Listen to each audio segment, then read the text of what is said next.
All right, welcome back to the Big Dharma podcast. I have a very special guest today, Eileen McKusick, who is an expert in an electric model of health and using therapeutic sound to help tune the human biofield. She's a researcher and innovator and somebody whose work I've been following for 5, 6, 7 years at least now. And from what I can gather from her work, she's just super grounded in her purpose and a really powerful voice in the space of understanding the unseen energies all around us. I have a ton of things that I want to discuss with Eileen today. This is going to be really, really good. So, welcome to the podcast, Eileen. Thank you for being here. Hi, Cheryl. Thanks so much for having me. It's so nice to meet you. I feel like I almost kind of know you. I don't know if anybody else says that to you because when I listened to your book, you narrate it, and you've written two books, right? Yes, two books. Yeah, yeah. So I have to admit, I only listened to one of them. I'll definitely get to the other one. But you tell a lot of personal stories and things like that throughout your book and how it's like woven through your work and how your work has showed up in your own personal life. So I feel like I've gotten to know you a little bit, which is really delightful. But I'd like, my community to kind of get an understanding of what it is exactly that you do. What is biofield tuning? So probably it'd be a good idea to just start with, I'm sure you've told this story a million times, but how you came into this field, and what it is that you do now. Sure. Well, back in 1996, I started reading a series of books on the use of color, sound, music, and healing. And there weren't an awful lot back then. But the idea of vibrational medicine sort of took root in my mind as something that seemed very practical. And so I was reading these books and assimilating this information. At the time, I was doing massage therapy part time. And then I got a Gaia catalog in the mail that had a set of tuning forks for healing in it. It's the C major scale.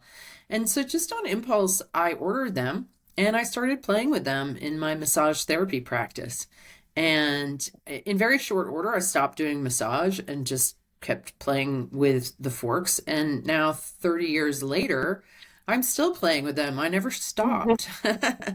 And, you hear tuning fork, it's really easy to be sort of dismissive of that. It kind of sounds woo woo or airy fairy, but it's important to understand what a tuning fork is. It's simply a coherent acoustic tone generator. That's all it is. And what it did was it gave me the ability to use it like sonar, radar, ultrasound, or LiDAR to bounce sound off the body and the atmosphere around the body. And it revealed that there was this whole sort of territory, this tonal topography hidden in plain view that was full of information, that there was actually an anatomy and a physiology to what I now call our biofield. But at that time, I didn't really understand it. And it led me on a very deep dive of a curiosity in seeking to understand the phenomena that I was encountering through this process. It led me to going to college as an adult and writing a master's thesis called Exploring the Effects of Audible Sound on the Human Body and its Biofield. That turned into my first book, Tuning the Human Biofield, which came out in 2014. And it also revealed to me that our bodies had an electrical system, which is something none of us learned about. Really something that has been very intentionally hidden in Hmm. our world because it was understood back in the 1800s that our bodies had an electrical system, that we could successfully treat the body with electricity. Like they sold these electric corsets for pain in the Sears and Roebuck catalog in the late 1800s. So it's nothing new, but it is something that was obscured and that I sort of uncovered without even really realizing what I was doing. And then that led me to this whole concept of electric health because I started to understand that our electrical system is primary and all of our chemistry is downstream of what happens in the electrical system. And so in 2021, I published a book called Electric Body, Electric Health, and just continue to figure out and understand what it means to look at life and health through this electrical lens instead of the chemical mechanical one that we've all been sort of indoctrinated into.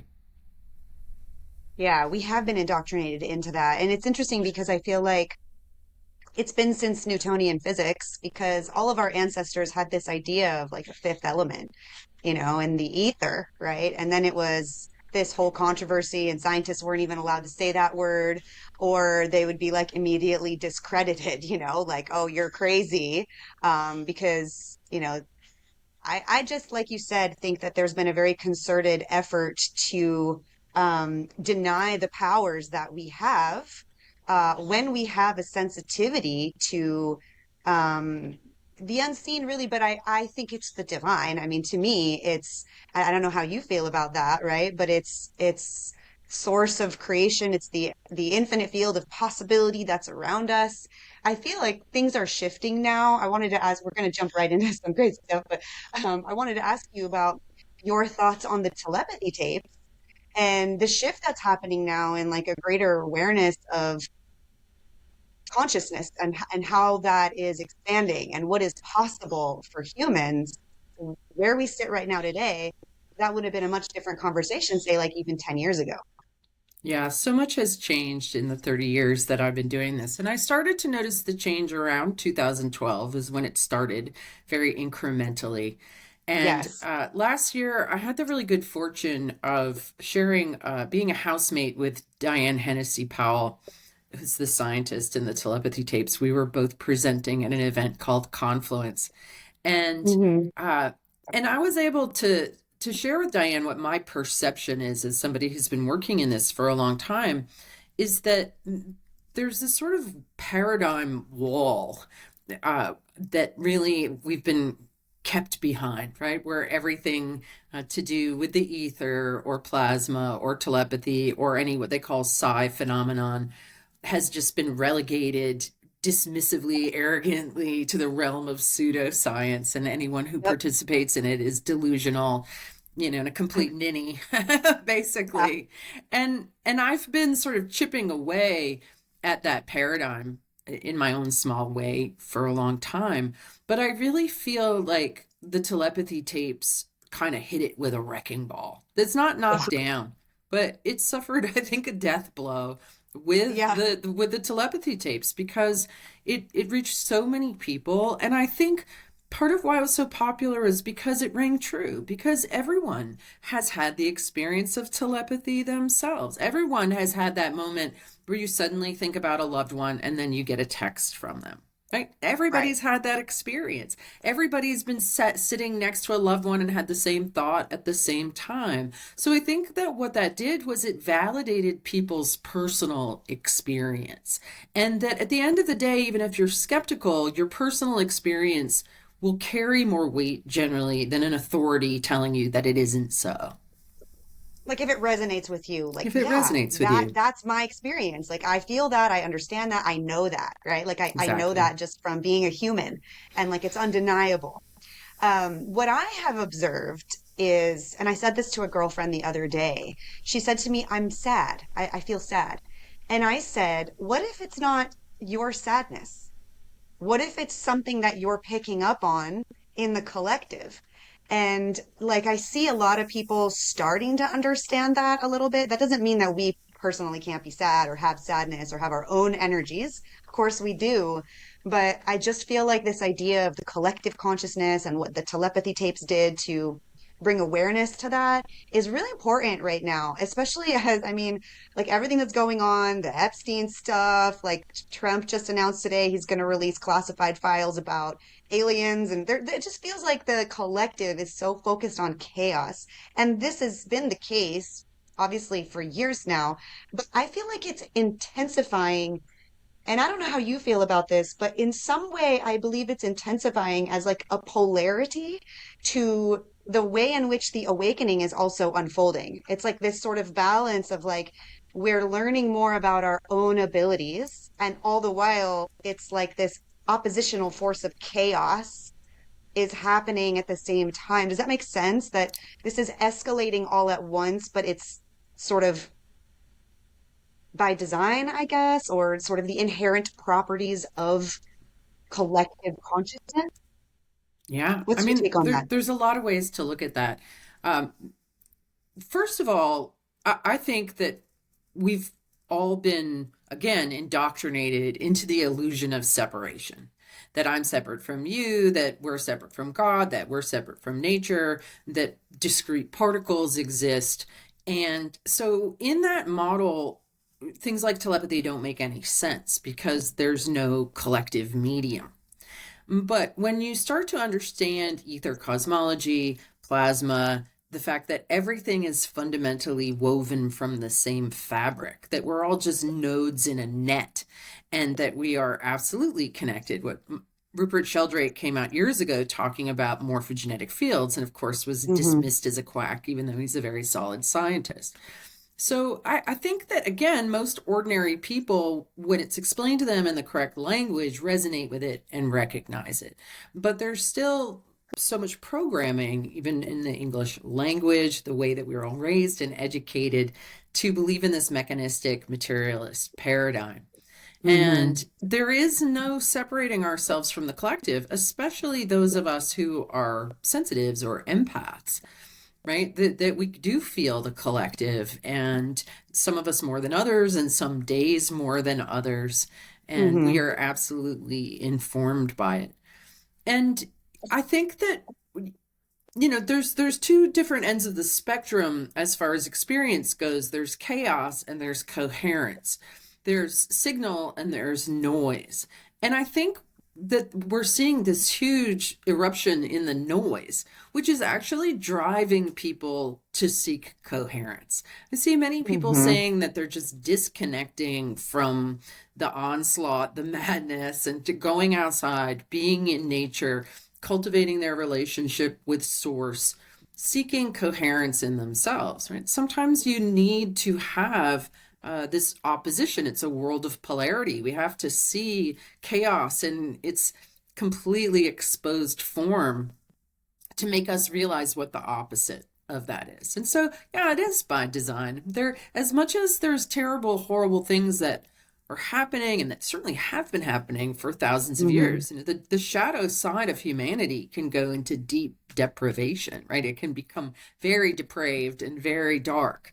And seeing that makes us seek the light even more. I think, those of us who have a Hmm. conscience, Yeah. there Yeah. it has it's happening for us to recognize the opposite in ourselves and seek that instead. At a collective level, like the darkness is happening for us all. Yeah, and also, something that I've learned from many years of being a healer is that sometimes things just have to get worse before they get better. Or you can go through detox and all of this ugly stuff can come up, pus or mucus or skin rashes, or that there's a purging that happens of the system before it gets into a more coherent, balanced state that's necessary. And that's why we say in biofield tuning, better out than in. And so what has been Mm. in, what has been under the surface is now coming up and out. So in a way, it's kind of a healing crisis potentially. I resonate with that so much. That's kind of the dark night of the soul, hero's journey model, right? It's like you Hmm. have to hit that place of like extreme darkness. That's the lesson that maybe that's your dharma or whatever, right? To face whatever the pain is, because isn't that the reflection? Isn't the pain the reflection of the lesson? That's like, oh, this is showing up to teach you what it is that you need to see and integrate. Hmm. Yeah, and then it propels you to the light. Yeah, so that you can be whole, Yeah. right? And coherent. So, but you talk about detox, which is a great segue into like the physical health and the physical body. We can talk about the spiritual stuff. Obviously, it's all connected. Um, but I first was interested in your work from the standpoint of physical health and healing. And you did a lot of work with a lot of people over the years as you say a healer, right? Using the tuning forks, right? And what was so remarkable to me when I read your book, which I have a copy of, I should have grabbed it here, um, is that you were able to identify patterns in the field that were universal, right? So the shoulder, the knee, the foot, the hip, and certain distance away from the body represented certain patterns of stories in our psyche. Can you talk a little bit about like what it was like to figure that out? It was really wild, actually. So for the first 10 years that I used tuning forks, I only used them right over the body because why would I do anything other than that? And I only did it as a hobby because when I first started doing this, I lived in Connecticut. I'm in Connecticut in 1996. When I told people I was doing sound healing with tuning forks, you can imagine the kind of response I got. Like Eye really, rolls. yo, big Yeah. time eye rolls, and people saying, Yeah. well, I've never heard of that, as if like, the fact that they never heard of it delegitimized it. Hmm, Maybe if hmm, I'd been hmm. in LA, it might have been a different story, but Yeah. and nobody likes to be received in that way. So I certainly had no desire to do it as a vocation. I owned a very busy restaurant at that time, and then I was in the specialty food business and was perfectly happy making my career with food.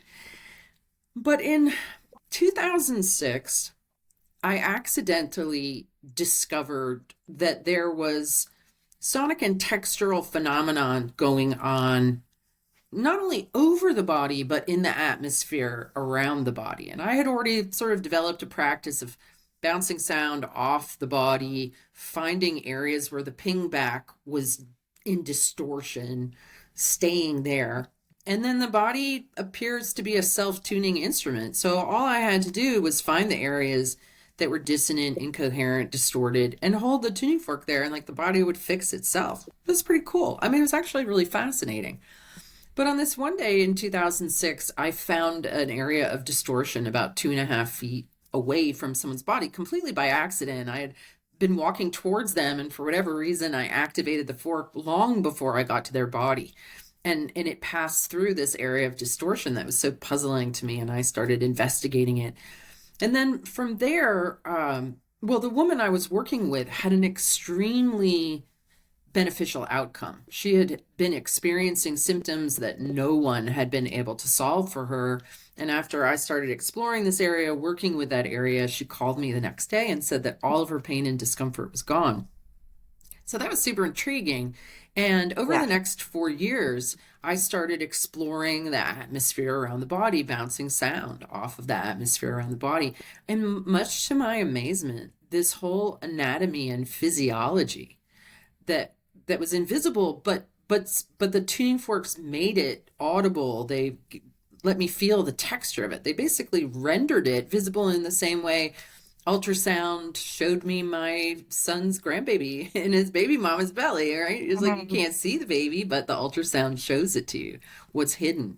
And so over the next 4 years, I mapped the field and I discovered that just like our internal anatomy is pretty much the same from person to person, that this external anatomy was too. And it started to dawn on me that it was what we would call mind. And what I was encountering, these areas of distortion that I would find were actually memories. And that was a Mhm. little hard to wrap my head around because we've been so indoctrinated to think, oh, your memories are in your brain. And here I was finding them 3, 4, 5, 6 feet away in what felt like standing waves. And I discovered that the biofield, the body's electromagnetic field, really had a membrane at the outer boundary, about 6 feet away, and that inside that membrane, I found memories related to gestation. Just inside that was birth. And if I was working with someone who was 40 years old, I would find memories that were generated when they were 20, about 3 feet away. I'd find memories that were recently generated close to their body, kind of like hair, right? Like what's recent is close in and what's older is further away. I discovered that every single emotion made a particular sound in the overtones and undertones, and that emotions seem to be stored kind of like in file drawers in these specific areas of the body.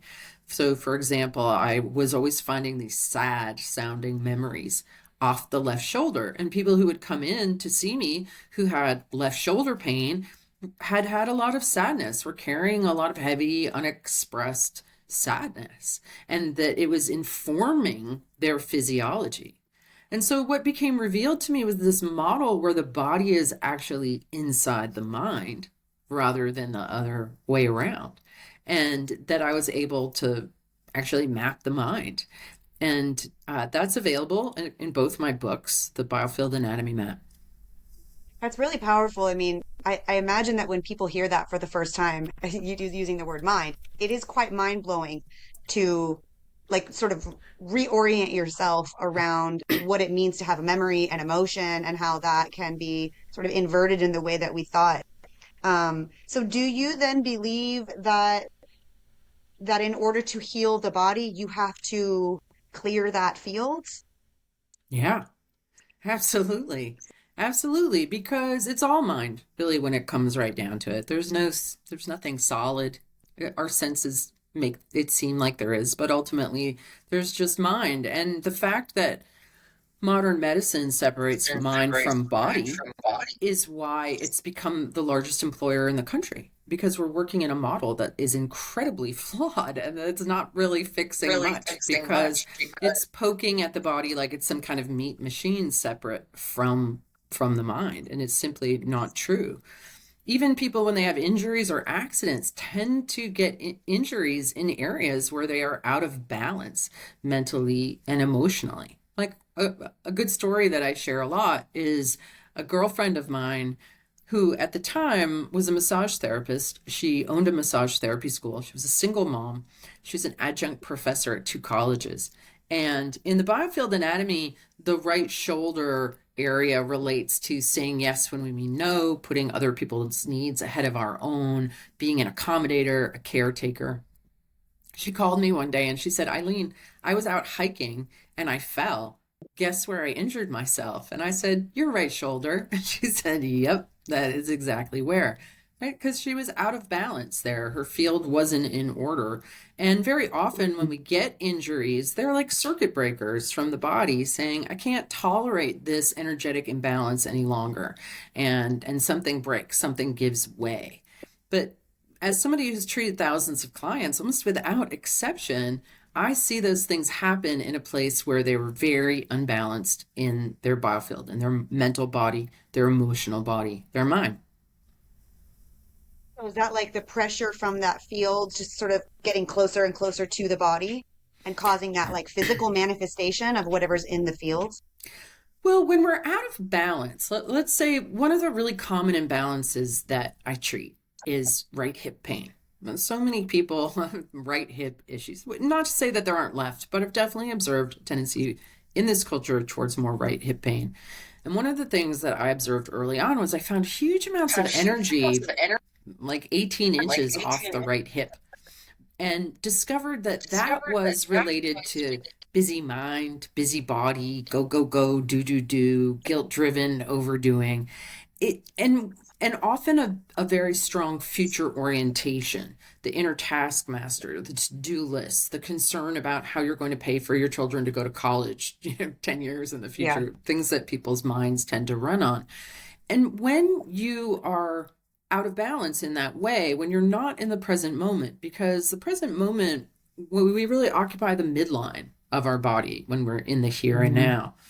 So when you are projecting your energy into the future, you're projecting it away from your body. And so that electromagnetic energy that is supposed to be giving order, structure, and function to the physiology vacates the premises. It Mhm. creates a Mhm. weakness in the physiology. It doesn't have the presence, the resilience, the spring back. So Mhm. when my friend was hiking, if she had been very much in the present moment and not had her field out of balance with a lack of energy in the body, she probably wouldn't have injured herself there. But she didn't have the buffer, the responsiveness, the presence to protect herself and stay whole. But at the same time, she was also completely overextended and needed a break. Yeah. so so things happen for us, not to us. I think that that statement is really true. Yeah, it really is. I mean, that's definitely been my experience is that every time I experience some kind of suffering, some kind of like, okay, I had to learn a lesson. I'm grateful for it much later, right? It Yeah. was painful during, but it revealed something that needed more integrity. It needed my attention. essentially. And it was sort Yeah. of like that cry for pay attention to me or else this is going to get worse. It's going to get louder, right? And when you do ignore those signs, like that's what a lot of people do, especially if we're going back to talk about the Western medicine model. It's like to numb and suppress these pangs of pain and sensations and label them as like wrong or bad, and let's just mask it and hide it. But then that deprives us of the opportunity to actually address what that signal is there to say. Yeah, and Right. I And have so a I, really good example of that. Recently, my husband and I got a little piece of land in Jamaica, and he is currently working to build us a retirement home down there. nice. And I'm in Vermont, and we spend a bunch of time apart. And I was there for a few weeks in January, and I was supposed to fly out on the next day. And I woke up that morning, and I had this weird pain in my elbow that I'm very fortunate because I've been exposed to sound so much and this whole idea of electric health that, knock on wood, I'm pain free. I don't have any health issues because my electrical system is very clean and orderly from all of the coherent sound inputs I've experienced. So having pain is not a normal thing for me, and I was so curious about it. And so I brought one of my weighted tuning forks with me to the beach, and I was using it, and I was listening, and I was feeling into it. And I realized that it was my body not wanting to go, not wanting to leave the next day. And but even using the tuning fork, having the awareness of what it was, didn't make the pain go away. So that night, I decided to take a good look at my calendar and a look at flights, and I realized that I could actually stay like 3 more days. And so I Hmm. changed my flight, and as soon as I did that, the pain went away. So that was my body giving me a message. It's like, I don't want to go. Like my soul was working in my body to give me that message. So pain always has a message to it that wants you to change course, that wants you to adjust what you're doing. It's a subconscious way of saying, hey, the direction we're going, the things we're doing aren't really working for me, and let's do something else. Let's pivot, let's reorient. And yeah, unfortunately, in Western medicine, you just get prescribed pain meds and you're expected to carry on. And so you're missing the message that the pain is Yes. trying to deliver to you. Yeah, it's really tragic in my mind, in my view, because the potential, the human potential to grow, to expand, to become who you really are, right, is so limited and castrated by those numbing medications. And one of the notes I made about what I wanted to ask you is, what is your perspective of the energetics of medications, right? So when we're talking about like it, and food even, because like you had a restaurant before, right? And we think about the difference between food that's like, beautiful and vibrant and like grown locally and seasonally that you can just have access to versus maybe the energy of something that was grown far away and, shipped on a truck or maybe, on an airplane. And so all these inputs that modern humans are putting in their body, they carry an energetic signature, whether that's like your perfume or the food you're eating, right? Or the pharmaceuticals that you're ingesting. Like, how should we be thinking about that in relationship to the field? Because that's very different than our thoughts. Like, our thoughts, that's one thing that we can focus on, and we know they all have certain energies. Like, compassion is different than shame. And, those are energies that we can regulate within our own awareness. But what's the energy of like what we're putting in? And can we use our mind and use our emotions to neutralize that? Like, I mean, for example, I've heard people say things like, it's how you feel when you're eating that matters more than the food that you're eating. hmm So I think that both things are true. I'm somebody. Part of the reason why I live in Vermont is because I'm a adherent to what I call a small farm diet. I think that we do best with lovingly, conscientiously produced food from small farms that are local. And I know that that's not a lifestyle a lot of people can avail themselves to.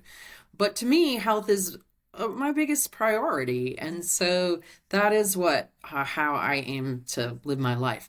But that said, I'm not rigid at all because I travel a lot. I'm in airports and at, and eating banquet food for days and things like that. Yeah. And so I think it's really important to understand that it's the light in the food from an electric perspective, that your body is extracting the light to support your electrical system, which is the difference between being alive and dead, is when your light is on. So you got to feed your light. And well, I just bless food that is questionable. And I bless it like Mm, crazy. I thank every single person who was involved in getting that to my plate and their extended family. Now, I just send out so much love and thank you and bring myself into vibrational accordance with that food. But that said, I definitely do my best to avoid corporate food or to avoid any kind of chemicals at all. We're up to our eyeballs in better living through chemistry, and I generally don't say this, but I'm massively against the Western medicine model. Like, I don't approve of it in any way, shape, or form. yeah. Sometimes people say, "Oh, well, if you get into an accident, then it's good." But I was in a motorcycle accident a few years ago, very dramatic, tumble down the road motorcycle accident, ended up in an ambulance. And they gave me fentanyl as a painkiller, which I then had an allergic reaction to. They sent me home. They didn't wrap it or splint it in any way. They sent me home with a boot that I couldn't even get my foot into and crutches that were completely toxic. I would have been better off like just going home and having a girlfriend come wash out my wounds because nothing that they did was helpful other than the nurses Yeah. cleaning the gravel out of my knee. And so I feel like it's completely misguided, profit driven, and disconnected from reality. I don't approve of medications. I think they're toxic and poisonous. And this comes from experience because I've had the five people closest to me harmed by Western medicine. Both my mom and my dad butchered, poisoned. My husband was given Vioxx after a car accident that messed up his kidneys and his liver. And both of my children were vaccine damaged before I understood what was going on. Right. So this Yeah. isn't just philosophical for me. This is direct witness of Yeah. harm done and having that harm done to myself as well. So I would say avoid it all of that Yeah. as at all costs. I haven't been to a doctor in like 15 years. And Same. I Yeah. mean that we really have to get back to nature, right? Our true nature. I think that all of the food that we eat with chemicals and fake this and fake that just separates us from earth, from source, from ourselves. Everything is fake, right? Yeah. But I also think, like what we were talking about earlier, is that now that we're really seeing the fake AI, that people are it's driving people in the other direction, that we're craving real, we're craving authentic. And I think one of the best ways to get there is like just eliminate all chemicals from your life in beauty products, in cleaning products, in the food that you eat. Just eliminate chemicals Yeah. and Yeah. try to make everything that you can as simple, pure, and natural as possible. That's like the very best thing that you can do for your health, I think. Yeah. I mean, that's what we promote at Japa, right? At everything that we do is to return to nature and return to authenticity and authenticity within ourselves too. Like, who are we? What is our essence, right? So if we're talking about getting back into creating an environment that's natural and real and authentic, like what is real and true and authentic for us?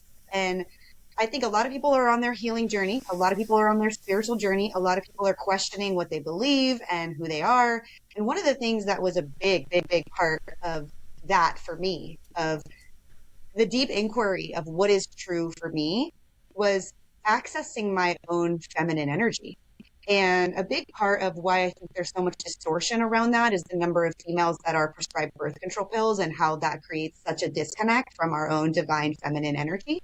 But when we're talking about the energy of emotions and food and all the different things that are around us and in the field, I'd love to get your thoughts on this idea of masculine and feminine energy.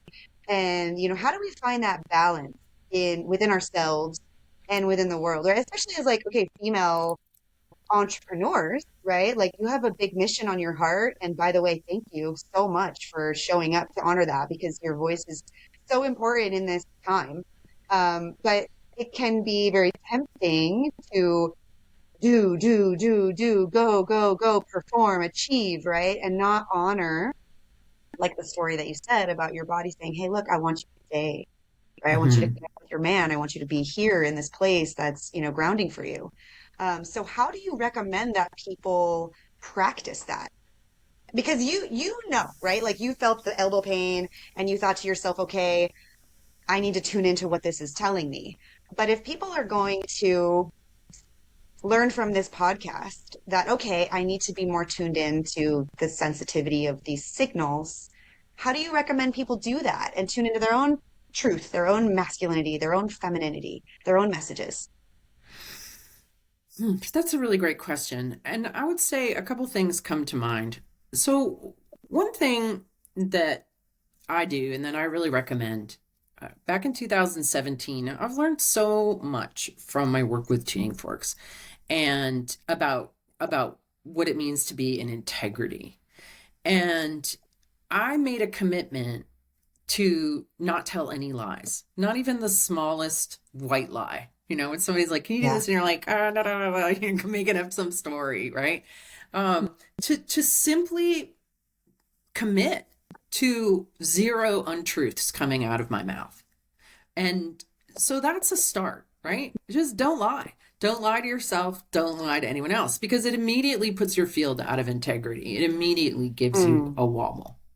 So that's one really hmm. simple place to start. And you might be surprised where you catch yourself like wanting to go into those little lie excuses, right? Why do we even do that? I don't know, but we do, right? So that's one way to just start to be committed to truth and like self-examination and authentic self-expression. But my son, Cassidy, who I mentioned in both my books, has been a real inspiration to me, a very wise soul. And he said, I've come to the conclusion that the universe is this bi-directional affair with masculine traveling one way and feminine traveling the other. And that it's either meeting itself in coherence or it's meeting itself in chaos. And it's in the process of trying to figure out how to find that balance. And as somebody who's, I've been with my husband for 30 years, and I would say that as masculine and feminine, we met each other in chaos for 20 years. And I think most people would have been like, I'm out of Yeah. here. But I knew from the beginning that we were like fine wine, and it was really going to suck for a while, but it was going to be worth it. And so we really used our relationship as that crucible of self healing, of self reflection, of working through our shadows till we got to the point where I felt like, and I feel like we're there now so solidly, where we're in a coherent relationship and that we're able to love each other with the same clean energy that we love God. And so I would say that that is entering into divine relationship of the masculine and feminine.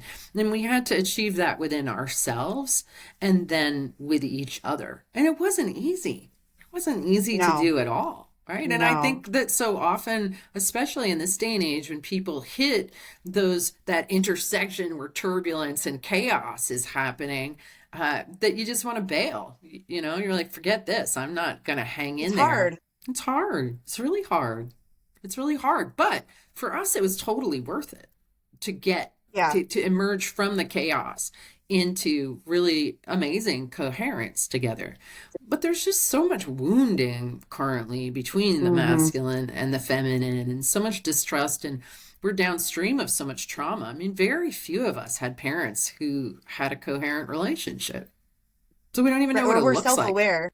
Yeah. Yeah, They, we're they, they weren't, self-aware. that, yeah, they weren't, they didn't have the tools. And I think that there's such a strong correlation between like all of our ancestral shit, our early childhood trauma, our physical health, and then our current lived patterns in relationships. Like that's all the same In Yeah, my it worldview, that's is. all the same work to work through, right? That's the reflection back of, the manifestation of your energy, right? Which is all showing up for you, like you said, as like a mirror to say, okay, this is your shit right back at you. And that's why I truly believe that like looking at your childhood trauma, it should be a very foundational part of healing any kind of physical symptoms, chronic conditions, patterns that you have in your life, because that unconscious trauma will be reflecting back to you in the form of more reasons to experience the same thing, right? Like it's like the law of manifestation. It's just going to keep showing up over and over again. And this is how I hope people can understand that there is a way out when they feel stuck in their lives. There's so many people stuck in the struggle. As much as awareness is growing and consciousness is shifting, there's still a lot of people stuck in like that pain struggle.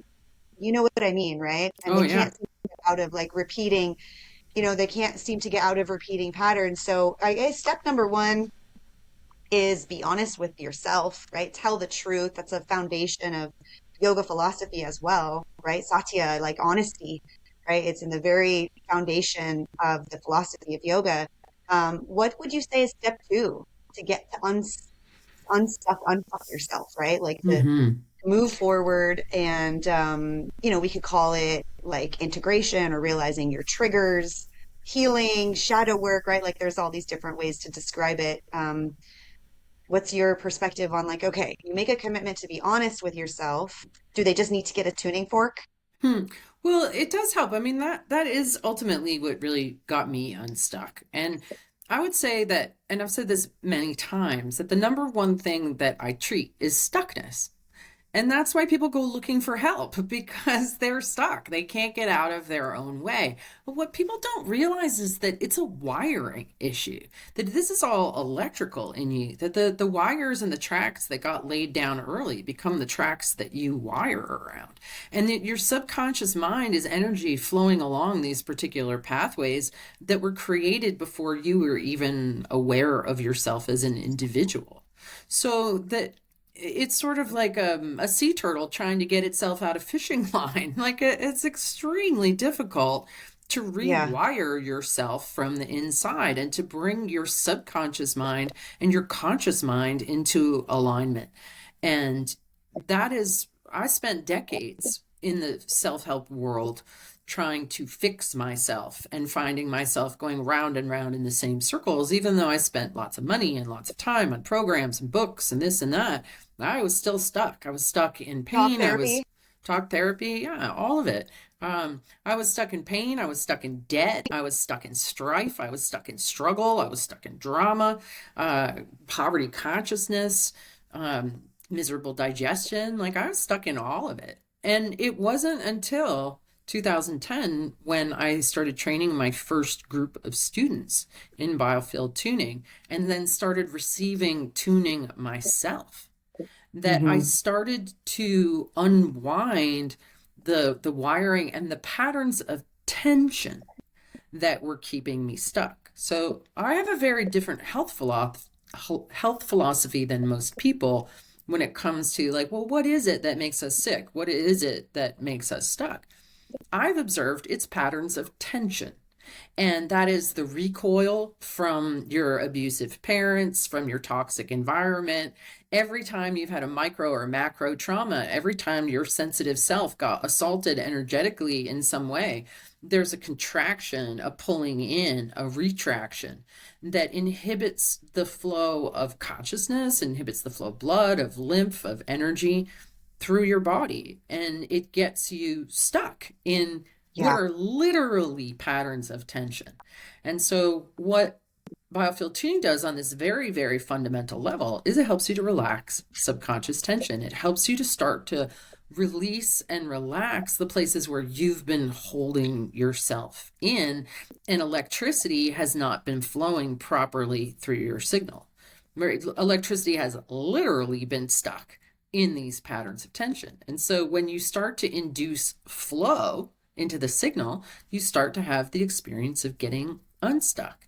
And all different kinds of traumas, those childhood traumas, the ones that happened under age 3. We find those 5.5 feet away from your body. You don't remember them, but your practitioner can hear them, feel them, help them to relax, release, unwind, and allow the body to start to rewire itself in a more coherent, balanced, anatomically correct position.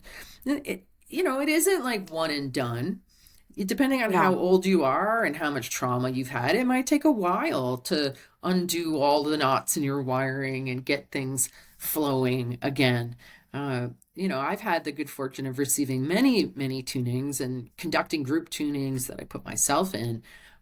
So I'm very rewired into Hmm. this coherent place, and all of those limitations, the pain, the suffering, the struggle, the drama, that were reflections of that stuckness, and that even in my fascia was all bound up. I'm the youngest of Yeah. 6. I was tortured, I was tickled, I was attacked. I had lots and lots of patterns of holding and disassociation that I had to work through. But I have, and I've watched many people do the same thing. So it is possible, but you just have to understand what's going on, and that it takes what is fundamentally just relaxation, but it isn't always easy to get to. Sometimes massage doesn't quite do it. I do think that yoga can be really helpful in it, because yoga brings your awareness into your body with your breath, right? And it helps to open up those pathways. I know when I started doing yoga back in 95, 96, that was the very beginning of things starting to change, was getting my body into these places and getting my breath into these expressions that I hadn't been before. It's funny because, of course, I agree with you, right? As a yoga studio owner and teacher for almost 15 years now, and of course, an advocate for present moment awareness through the breath and relaxation and all of this stuff that we teach. But when we first started, you shared this experience of receiving a magazine or something A that, catalog. like a catalog, right? That had an advertisement for the tuning fork. So I have a similar story about how I stumbled into yoga, right? So I was living in Orange County, California, and I was very miserable. I was like in the wrong job, married to the wrong guy, like just not living my truth. But I didn't have a grid for understanding that because I followed the model of what I was told, and so many of us were told is this is the good life that, you check these boxes, you go to school, you study business, you go out into the world, you get your career, you marry somebody handsome who also has a career, you buy a house, check all the boxes, right? So I did that and I was like completely miserable, having horrible health symptoms, like really bad, like getting diagnosed with chronic illness, all this stuff, right? Gut dysbiosis, candida everywhere, like skin issues. I mean, it was a nightmare. Digestive issues, severe constipation, like all this stuff, right? And I lived like 5 minutes from my office. So I would go home for lunch every day. And there was this little flyer, mailer, neighborhood advertisement thing that was always on my driveway. And forever I would just pick it up and throw it in the trash when I would pull in to go make my lunch. And so one day I thought to myself, I wonder what's in that thing. So I go in, I make my lunch, and I sit down and I'm flipping through this thing, which had mostly like advertisements for like new cabinets and windows for your house. It was a suburban neighborhood, so it was mostly advertisements for, home improvements and things like that. And there was this little ad up in the top right hand corner on a page. I can see it in my mind's eye as if it was in front of me right now. And it was like this little squiggly line around it. And it was a yoga studio in the neighborhood that was advertising some like intro promo deal, come in, and I had never heard of yoga before. I didn't know what it was, but I was like in this place in my life where I was feeling very disconnected, very unhappy. And in that moment, I thought, I'm going to try that. And when you were talking about how that just showed up like on a whim, sort of by accident, it reminded me of that. And do you believe that those are accidents? Like, do you believe that, like, I mean, it can't be, right? Like, is that spirit? Is that like the law of attraction? Is that, what is it? The book, is it The Alchemist? That's all about notice the omens and follow them, right? It's like that, was that an omen? Like, oh, that thing on the driveway. How do you describe that in your perspective of electromagnetism. Are we calling this stuff in consciously or unconsciously? Well, I think that's really one of the biggest mysteries of life that people have debated endlessly. Is it all already written? Is it fated? Is it destiny? Or are we making it up as we go? Or is it somehow both? Yeah. Yeah, I do think that what needs to happen happens and finds a way to happen. And I think that we're either flowing in the current of life and we're kind of like in the middle and it's smooth, or we're bashing up against the banks and it's not comfortable Yeah. because we're not sort of dialed in. Because as we enter into more and more of a flow state, synchronicities increase. I've been having this experience for a while now, but it's really intensified when I might be listening to the radio, but also reading, and the words I'm reading are being said on the radio. I have that happen so much, or I'll be driving a car with someone, we'll be having a conversation, and I'll say something and I'll see a sign going by that is exactly that, right? This alignment of within, without, where you're really in the pocket of life, you're really Yeah. in the groove. So we're either in that groove and we're receiving the small signals that are keeping us centered or balanced, or we have so much noise in our own signal that we might be sort of careening uncomfortably but still kind of going in the direction that we need to be going. So um, I don't claim to know these absolute truths about life, Yeah. but I am always amazed by the way things work out, by the fundamental design, right? Like, how is it possible that so many lives can be woven together and yet you meet who you need to meet and what needs to happen happens? And like, it's so mind blowing the way that life works out. Yeah. There's a number of things where I'm just happy to rest in the mystery and the wonder of how and why things unfold they do. And just keep doing the things that are yielding those kinds of results, like leaning into the work where you're like, oh, the more that I do of this, the more I have those synchronicities. And Hmm. maybe we'll never know 100% why, but we know that it's working. Yeah, and I think over the years I've really learned to trust my gut and the feeling that I get in my body about something. Like I've really learned, like if I get invited to do something and my feeling around it is kind of meh, okay, then the whole experience ends up being kind of meh. If Yeah. I get invited to do something and it's my body's like, yes, and I get this big full body yes, then that's what that experience ends up being. So I've really learned to trust the wisdom of my body when I'm feeling into deciding this or that. How does it feel to me? So it's not, I know there's this whole saying about, do you go with your head and what you think, or your heart and what you feel, or do you go with your gut and what you know? Because your gut knows. And so learning to really tune into and understand and feel and experience the signal of your gut, and whether it's lifted and like yeah, or whether it's "Ugh," is so important, because that is such a great barometer for knowing. You've Hmm. probably had that experience yourself. And I Of think course. that the more that we learn to recognize that signal, trust that signal, feel worthy of that signal, because I think a lot of times we say yes when we mean no, is because it's a self-worth issue, or we feel like we need to Hmm. make someone else happy, or guilt, or obligation, or programming, where we just don't, where we dishonor ourselves, and then it just leads to more dishonoring of self. So really feeling worthy enough to honor what your feeling is and express that authentically. Like, I'll just give a really simple example. um I'm a new grandmother and have an 8-month old Congratulations. grandbaby. Yes, but just such a sweet thing. My God. And so my kids live about 15 minutes away, and they had a date on Valentine's night, and they asked if I could babysit. And I haven't babysit. They have yet to like let her hang out with anybody without them. And Huh. so they said, I said, yeah, I'd be happy to babysit. And they said, well, can you come over here? And I was like, no. Like, I'll do it here, but it's just really clear in my body. My body didn't want to go over there. It would be dishonoring and disrespecting myself. And as much as I wanted to babysit, I don't want to dishonor my body in the way that I feel. And I was Mm. able to just be very matter of fact about it. No excuses, no feeling guilty or, just no. And then they decided to get their act together faster so that they had time to come drop her off here, right?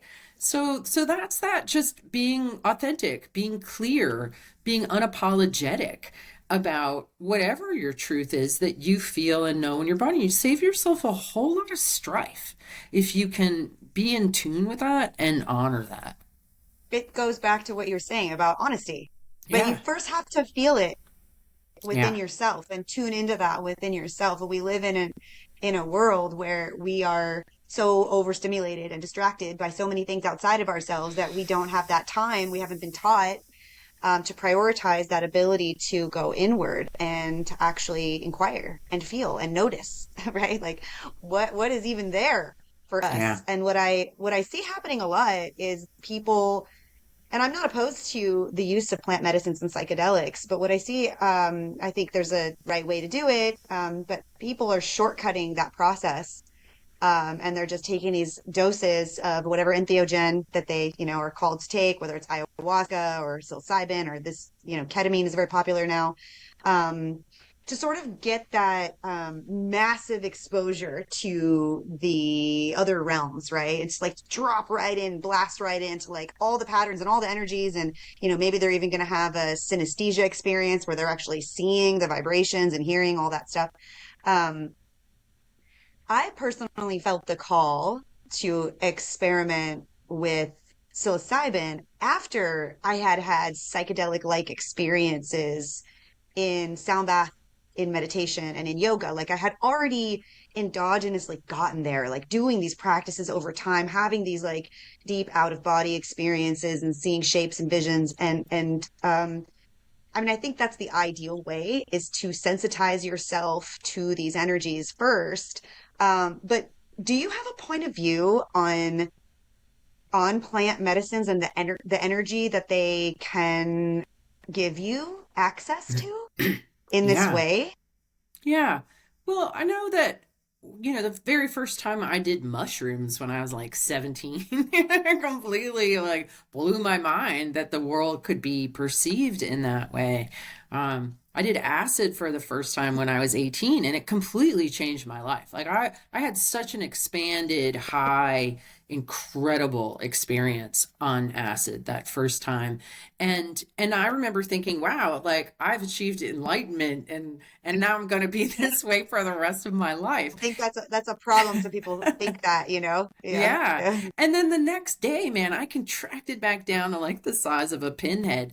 And I realized, like, okay, I recognize that my consciousness can expand this far. But at the end of the day, I'm a really messed up 18-year-old girl. I was bulimic. I was depressed. I had all kinds of issues. And from a very traumatic childhood that really broke me, it fragmented me Hmm. into a million pieces. But that experience gave me a North Star. It gave me an inner compass of what was possible. And I realized that I had maybe taken the express elevator to the top of the Yeah. mountain, and then came crashing back down again. And that if I wanted to get back up to that vantage point in my own consciousness, that there was the only way I was going to do it was step by step, back and forth across the switchbacks and the Scrabble and the hard places. Like I just knew that there was no shortcut through drugs or anything to get to that place.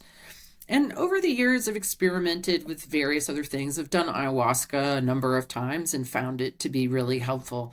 But at the end of the day, the only one who can heal you and save you is you. It's not a plant medicine. It's not a teacher. It's not a guru. It's not a practitioner. You're the one who puts one foot in front of the other, doing the work to get to that place where your soul is directing you to go.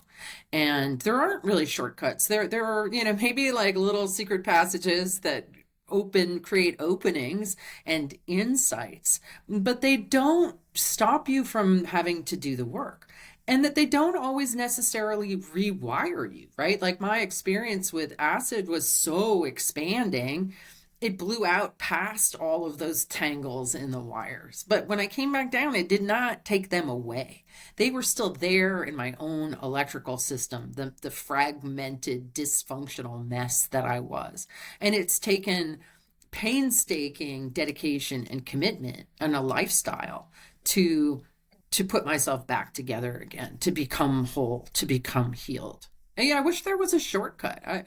I'm very good at finding shortcuts. If there's an easy way to do something, I'll find it. And biofield tuning is a very effective, efficient process because it gets right into the wiring and it all, muckles onto it, and it helps your body to literally rewire, right? But there's no I've never found a way around the truism that you have to feel it to heal it. And all of the emotions that we were conditioned to stuff, whether it's sadness or anger, those are really the big ones, have turned into molecules in your body. You've stuffed them into your liver, you've stuffed them into your spleen and pancreas, you've stuffed them into your fat.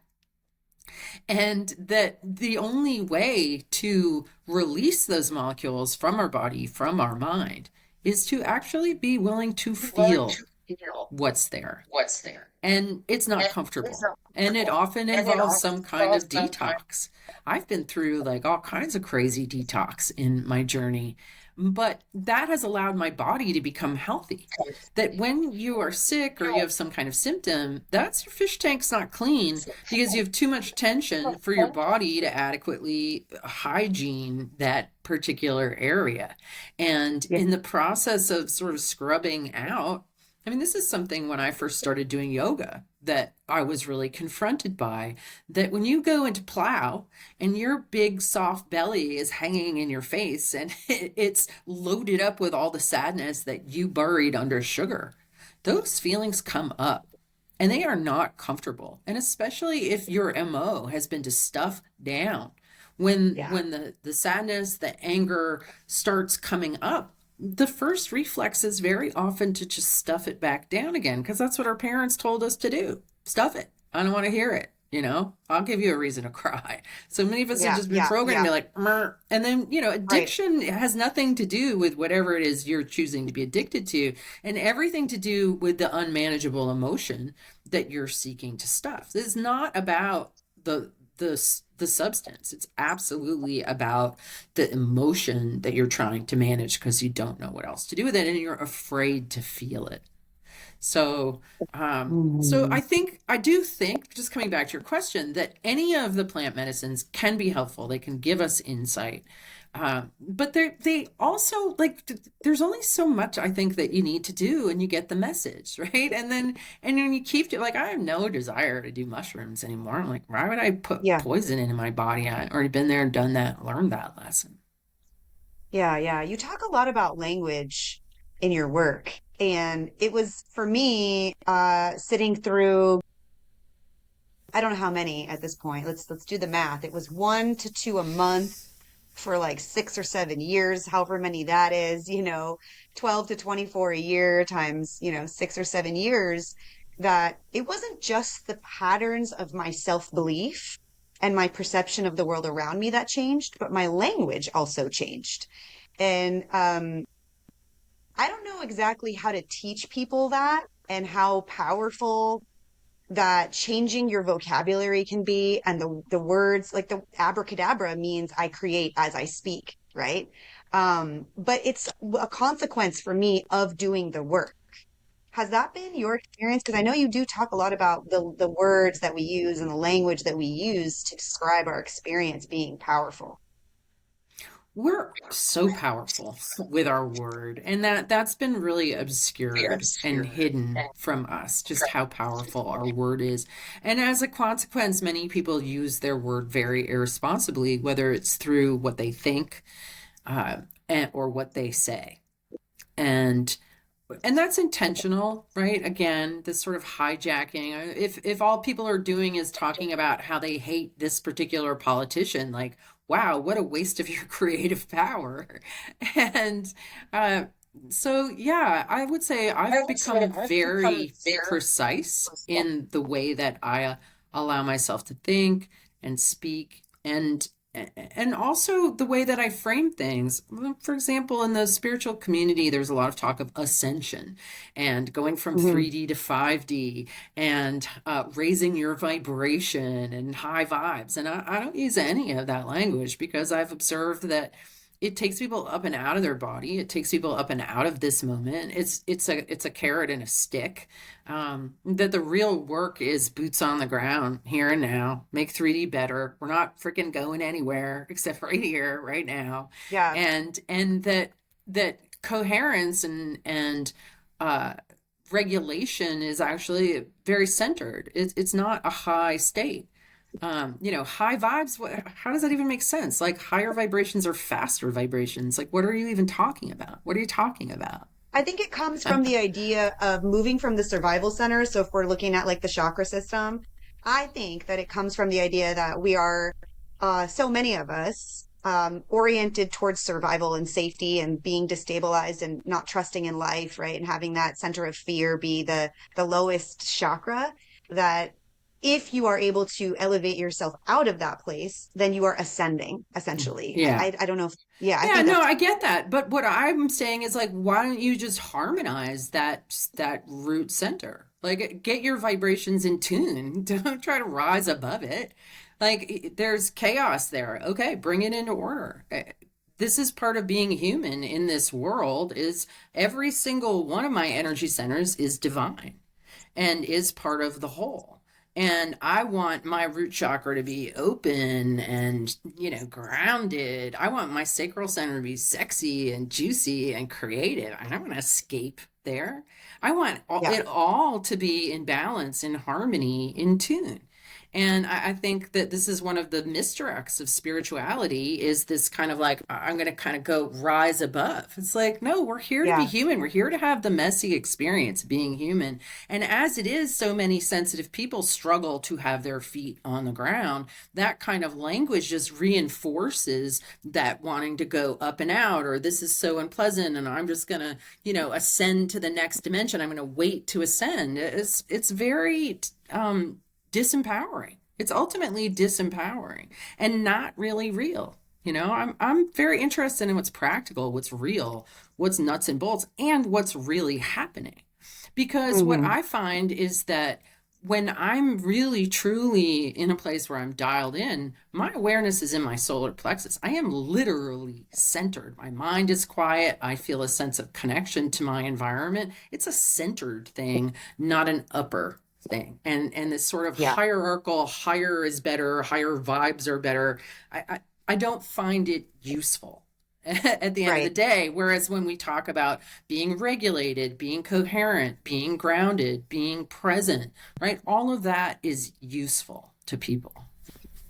I have seen the pattern of people who in yoga, right? In the yoga room with the tens of thousands of people that have been in my yoga room over the years. The people who are hypermobile tend to also have this very ungrounded, sort of up in the fifth dimension kind of presence about them. And what I've observed is that they struggle to find any sense of containment. They struggle to find any sense of like hugging inward and rooting down. And so as a consequence, they're like all lax in all their joints, they can just exploit all of their fascia and just like bend and move. And the perception is that like somehow that's better. Somehow being hypermobile is better. But I have seen that those people really struggle to deal with reality in the way in which it needs to be dealt with. So I appreciate that perspective very much. Yeah. The idea of ascension is a very, very common topic for Yeah. sure. Yeah. So I'm kind of a wet blanket in that department. I'm like, guys, I really don't think we're changing dimensions. And having been through my own healing process, right, for many years and coming to a place of regulation, of coherence, of integration, my consciousness has expanded. It's gone out in every direction. Has it gone up? Do I have moments of like, oh, sure. But I've also stepped back and widened the lens and widened the lens. So I have a broader perspective. I'm more expanded. I'm more grounded. right? All the while it's a circle. It's not a ladder. And healing is a process of Hmm. being able to expand in every direction deeper into the present moment. It's not just up. Yeah. Yeah, yeah. Oh, I agree with that so much. So can you describe what, if I were to go to you and get a tuning fork session, a biofield tuning session, what would that be like? Would we be interacting and talking? Would you be describing what you encounter in the field, or would you just do the work and leave me? How does that work? Well, I'm super chatty and engaging. So different practitioners will approach it in different ways. But the way that I would do it is if we were in person, but I can also do it over Zoom. Um, that you'd come in, lie down on a treatment table, fully clothed. I'd start off just using some weighted forks on your body. I use a weighted fork to send sound, current, vibration into the body, but remembering that it's still like sonar, like radar, like LIDAR, maybe is a better example here, in that sound is going to move through your body and it's going to come back with information. So I'm going to put it in different areas and I'm going to use it like a stethoscope and I'm going to start to evaluate where things are flowing, where things are not flowing based on the information that comes back to me. Then I'm going to determine where in your field we are going to do what we call a field adjustments. Sort of like chiropractic in a way, is that we're ascertaining what is out of alignment, what is out of integrity, and then supporting it in coming back into alignment. Uh, in physics, magnetic fields guide and inform electric currents. So what we're doing is we're using a tuning fork, which develops properties kind of like a magnetic stylus, almost moving iron filings. So we are adjusting the magnetic field, and that is going to change the way that electricity is flowing through your body. So I'm going to start at the outer edge of your field. That outer membrane holds the information of gestation. Just inside that is birth. It's kind of like dropping a needle on an album and reading the vibrational record of your life. I have a few different unweighted tuning fork frequencies that I use for field combing, primarily 144 hertz and 174 hertz. And as I start to move through the field, I'm going to feel textural sort of formations. I might hit areas where I feel a sense of resistance. I'm also going to hear tonal changes, which you're going to hear as well, because they're not subtle. And some of them are very, very apparent when the fork goes dull, when it goes sharp, when it goes full of static. Now, there's a whole language there that I've decoded. I'm like, oh, this is a move. This is a breakup. This is a car accident. They all have different sounds. Your memories are stored in the language of vibration, not in English. And it's a very pure language. And it's the same from person to person. And it's even the same in animals and plants. Speak the same vibrational language. This is how our pets understand us. They feel our vibes, they know, because they experience the same vibes in the same way. If we hit an area that is particularly traumatic or chaotic or distorted or stuck, I might plot that on the map. I might be like, okay, well, we're working off of your left shoulder. That's the area that relates to the emotion of sadness. This is around age 10. Does that make you think of anything? And then you'll be like, oh, yeah, that's when da da da da da happened. And I was so sad. And in fact, then we never really talked about it. And I still kind of get sad when I think about it.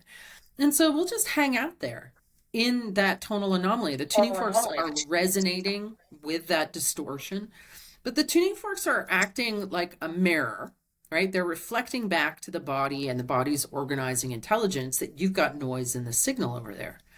Just like you don't know you have a poppy seed in your teeth until you look in the mirror, right? And then you use that reflection to bring yourself to order. Everybody does that. Right? They see themselves in the mirror, they're out of order. They use that reflection to bring themselves back into order. It's exactly what the body does with the forks.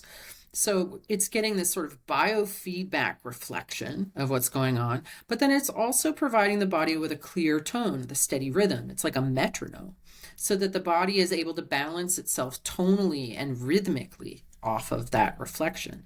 And as the noise starts to resolve back into signal, the tension, the subconscious tension that was being held in the body from that traumatic experience starts to relax. And so Wow. once the pattern of tension in the body gives way, the feeling of resistance in the field also gives way. And then we're able to kind of keep on going until we hit the next spot. And then, that relaxes and releases, and then we go to the next spot. So it's this process of systematically uncovering memories where you had a trauma response that caused a pattern of tension in the body. And then we all know, right, when we're subjected to noise, like if it's a car alarm or your fridge is making a lot of noise or fluorescent lights, that noise in our environment causes us to tense up. And that once that noise stops, we're able to relax. So the Yeah. more we're able to get the noise out of the signal and support the body in harmonizing these areas where inputs caused us to go out of whack, the more relaxed we become, the more flow we have, the more energy we have. And one of the Mhm. things that's so cool about this work is that I think, in addition to people feeling stuck, right, they also feel like that stuckness is prohibiting them from reaching the potential that they know that they have. That potential is literally electric potential that is literally frozen in your electrical system. And as we start to free it up and put it back into circulation, you go home from a session, you're like, that pile of clutter that's been sitting in that corner that I just have not had the energy to deal with, suddenly you just like bust it like that. Because as within, so without. And any clutter or unfinished things you've got piled up around you are all external representations of internal stuckness and clutter. And the more that comes into flow, the more creative you become, the tidier you become, the longer your fuse becomes. You just have more energy to do the things that you want to do, to experience what your literal potential is. So it's not just about healing trauma, but really about accessing your potential. It's like an Easter egg hunt. Oh, look what we found here. Like, it seems like trauma, but when we put it back into circulation, it is a gift. So I think deep down, that's everybody's desire, right? yeah. Is to access that feeling of being who they are, where they are, why they are in the flow of life, like living the life that they're meant to live instead of this, like what I went through, which is like you're living a life that, like, why am I doing this? This isn't for me. This isn't what I deeply desire in my soul. But making that connection, and bridging that is this really, really difficult for people, especially for people that are still in the place, and I don't know if my community, really needs the science, right? But they're still in the place where prove it to me, right? Like, is there research behind this? Like, is there a study? Is there peer reviewed? Is there a paper? You've done some publications, haven't Yeah, you? yeah, we Yeah, definitely have some papers and got more on the way. I have a nonprofit it's great. institute and we do grant funded research. But at the end of the day, what I'm doing with tuning forks is really no different than music. Like, have you ever been moved by a song? Okay, tell me how that happened. Tell me the science behind how that music made you cry. You're like, Right. forget about it. Like, it just made me cry, Uh-huh. okay? Like, Yeah. we're all sound healers. Everybody chooses the musical playlists or to listen to certain kinds of music at certain times because everybody knows that sound moves them. It's Sound like when you're moves watching a us. scary movie and like that music comes in, that like Yeah, dan it, dan it, dan it, and it's like all of a sudden yeah, you're on the edge of your seat, there's a exactly. reason why. Yeah, so why Yeah, should I those have are to prove to you what you already know? I mean, a yeah. tuning fork is an instrument and it is sound, and I am using it to move you in the same way that music moves you. And you know that music moves you. Yep. Yep, So everybody it knows doesn't that. have How to do be you more feel? complicated.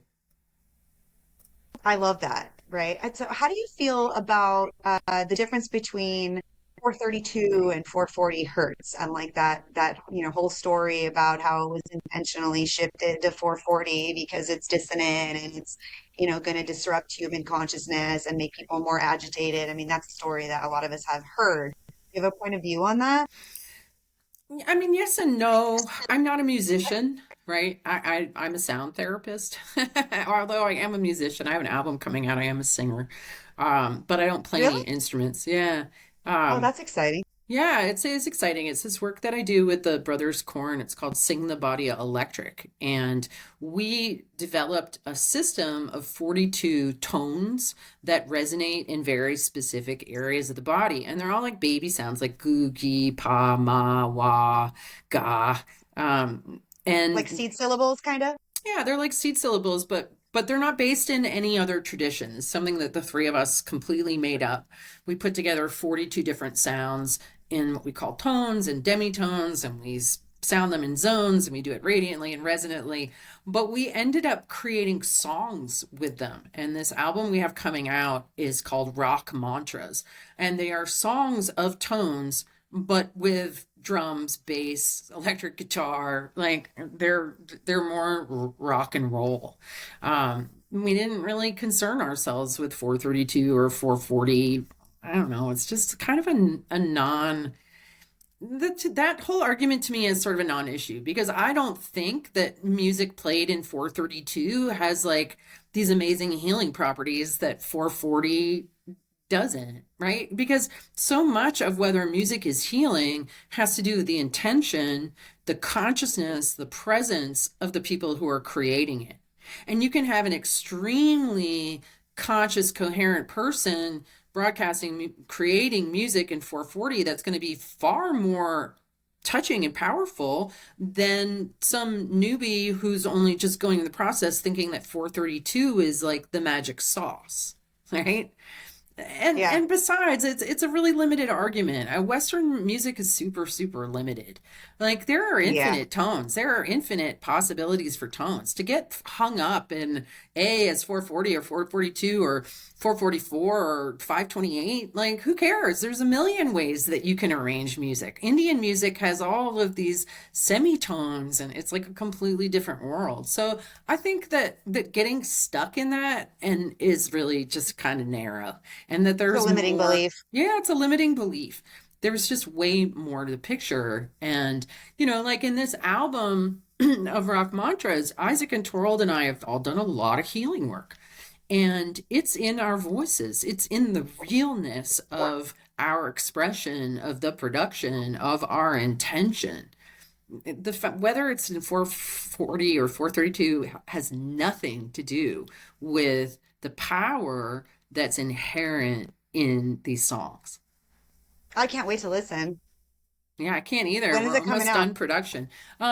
Probably mid-March. Okay, soon. Oh, that's Yeah. exciting. How long have you been working on it? We recorded it last year in a couple of different recording sets, both of which were really healing to me.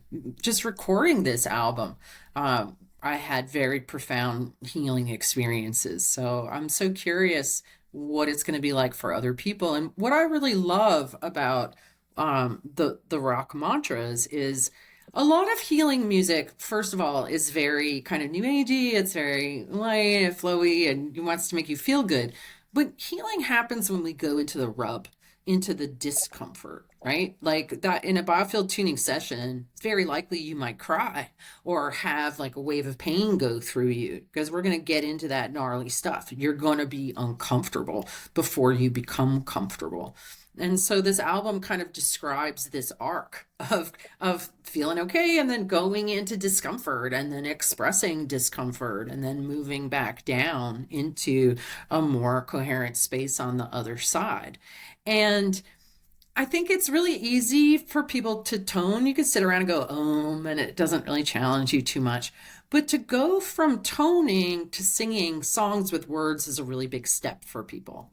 And so these songs of tones are like this halfway point that really invites you into your singing voice without the awkwardness of putting words or the stigma or the difficulty or the shut down around words.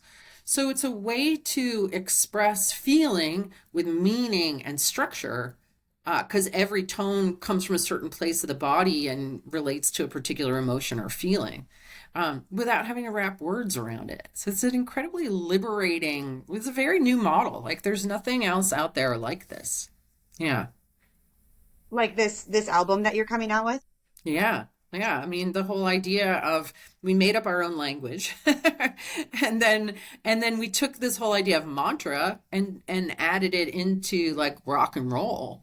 Um and Amazing. yeah, like it's just it satisfies my soul. Like I really feel like everything that I'd done up to this point was leading me to this point. Like this is why I came here. This is my purpose Yeah. is this. And it took all this work with tuning forks. I had to spend so much time like getting in tune before I could finally do what it is that makes my soul sing, which is this work for sure. That's amazing. And I think it's really inspiring too, because you're saying that you had all this come up and that you had this healing experience while you were creating it. And I think so many people are still stuck on the idea that they're just going to be healed, like they're going to do some Yeah. work and then they're going to be healed. And, it's like the constant reminder that no, no, no, no, no, you're never done. Right. And your Yeah. process of evolution, your process of, going deeper into who you are and what you're meant to be doing now, because that always changes. Right. Right. Yeah. It's so That's it's really such powerful. yeah, I think that's such an important point is that people are like just thinking like, "Oh, I'm going to do this thing and this switch is going to flip and I'm going to be healed." It doesn't work that way. It's a continual excavation, it's a continual journey, it's a continual unfolding, a continuing unfurling, deepening, widening. And honestly, you wouldn't want it any other way. You wouldn't. Right. Right. It'd be boring. It would be It'd boring. be boring. It'd be boring. Just like I think if you had all the answers and like you knew what was going to come next, so many people struggle with uncertainty. Yeah, But like if you had all the answers, like that would be so boring. totally. Like yeah, the mystery of it all is part of the magic. You also talk about cosmology a little bit and like our relationship to the cosmos. From the standpoint of like just your work and understanding the biofield, how do you live your life in relationship to, maybe the different planets, the sun, the moon, like what's going on in the sky, the stars? And I'd just like to get your thoughts on, as above, so below, right? Over the years, I've developed a lot of different approaches with forks, lots of different ways to use the forks and to approach the biofield. Like I described the standard session, but there's a dozen or more other approaches that I've created over the years. And one of my most recent ones I co created with a good friend of mine who's an astrologer. Because one day I realized that the biofield isn't smooth, like the outer part of that boundary isn't smooth like an apple. It's actually banded like a pumpkin. And I realized that it had 12 bands. And that if you look at it from above, it looks like the houses of astrology. And so I asked the question, could we find our natal chart within our biofields? And he and I went in to do this exploration of casting a 12-foot circle, looking at the chart and going off with our tuning forks to find the heavenly bodies within the biofield as electromagnetic nodes of information within our own electrical system. And sure enough, we found them. And so developed this whole process of what we call chart tuning, where we're able to read and feel and adjust and harmonize the the heavenly bodies within the context of our own electrical system. It's been a very, very profound practice and approach, and we co-taught a class together on it recently. So if you take it from being like they're gas giants that are far away to that I am in this electrical net, right, that I spoke of earlier, where I'm not just connected to my fellow humans in the morphogenetic field of humanity, but I'm connected to the entire cosmos as within, so without, that the universe is all in my mind. And that when I was born, these particular electromagnetic nodes of information were in specific areas and do have harmonic and resonant relationships to my own system and signal, right? It brings it way more down to earth. Like today, for example, Saturn and Neptune are just stationed together at 0 degrees of Aries, where my Chiron or wounded healer is. And they've been crisscrossing across this point for, the last 8 months or so. One of my friend who's an astrologer is like, I was being 3D printed by these planets over my Chiron. I've absolutely felt that. I've witnessed the more I learn about the pattern recognition of astrology, because that's what it is. It's an ancient science of pattern recognition. It's been debased through newspaper astrology, but most of my best friends are astrologers, actually, Mm. because we're all people who look at and recognize patterns. And and so I would say it plays a huge role in our experience of ourselves, transits. I mean, everything has just been right on time and I see happening in my own life and what I see happening in the collective with the collective astrology. And I do feel like Yeah. when you represent it as being in your own system and signal, that it's right up close and that it is this harmonic, resonant, electric relationship that absolutely informs you. It just makes it make so much more sense. The last question I'll ask you is, what do you think the most important thing is for people to understand about living in a model of electric health? Hmm. Well, what comes to my mind is how important it is to be grounded. I think that when I first discovered grounding, earthing, walking barefoot, maybe back in 2013 or 2014, and I started going for a half hour barefoot walk every day, I couldn't believe how much better I felt. I was like, I mean, I've done all these things and tried all this and that and the other, and it was as easy as taking off my shoes. Like, really? Yeah. So Yeah. there's been a real rise in chronic disease since we started wearing rubber sole shoes. And the more that you can get out, get barefoot, be grounded, you discharge. Not only that, but like I started hiking up mountains barefoot, and the fatigue that I would get wearing shoes, towards the top, just gone. Like, it creates this whole Yeah. flow through your system, that makes a huge difference. And we're around devices, we're around a lot of positive electric charge that makes us feel tired and droopy, and so we need to draw up that negative charge from the surface of the earth. We need to discharge that positive charge out of our body. So get earthing shoes, get barefoot, do it regularly, lie on the grass. If you're having a kerfluffle, lie on the grass, ground, Yeah, yeah, yeah, ground. yeah. Thank you for saying that. I completely agree. I'll list in the show notes where people can find you and go to your trainings and maybe get a tuning and all the other things. But is there anything else that you want people to know about your work and where they can find you? Well, I have a YouTube channel that I got a lot of videos on, and I got a lot of free tunings. I have the series called Sonic Sundays, that is Okay. conversations about this kind of health and life philosophy, as well as tunings in each one. And I think there's 33 of them there right now. So that's just a really great resource and a way to get started for free.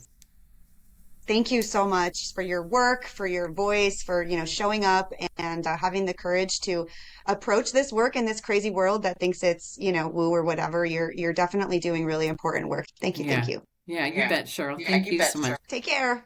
Bye.